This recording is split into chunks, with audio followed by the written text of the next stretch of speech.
সারা দেশে হাজার হাজার বেসরকারি শিক্ষক কর্মচারীগণ চাকরি শেষে তাদের জমানো কল্যাণ তহবিলের টাকা যথাসময়ে না পেয়ে মানবেতর জীবনযাপন করছেন।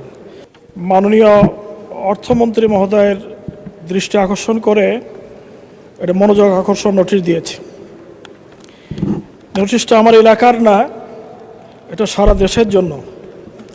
সারা দেশে বেসরকারি শিক্ষক কর্মচারীগণের কল্যাণ তহবিলের টাকা যথাসময়ে প্রাপ্তি প্রসঙ্গে সারা দেশে হাজার হাজার বেসরকারি শিক্ষক কর্মচারীগণ চাকরি শেষে তাদের জমানো কল্যাণ তহবিলের টাকা যথাসময়ে না পেয়ে মানবেতর জীবনযাপন করছেন।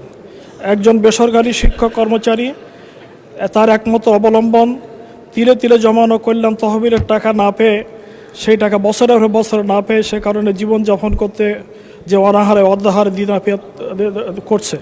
এমত অবস্থায় মাননীয় অর্থমন্ত্রী মহোদয়ের মনোযোগ আকর্ষণ করছি, সংশ্লিষ্ট বেসরকারি শিক্ষক কর্মচারীগণের কল্যাণ তহবিলের টাকার জন্য মাননীয় মন্ত্রীর মনোযোগ আকর্ষণ করে শেষ করছি। ধন্যবাদ মাননীয় স্পিকার।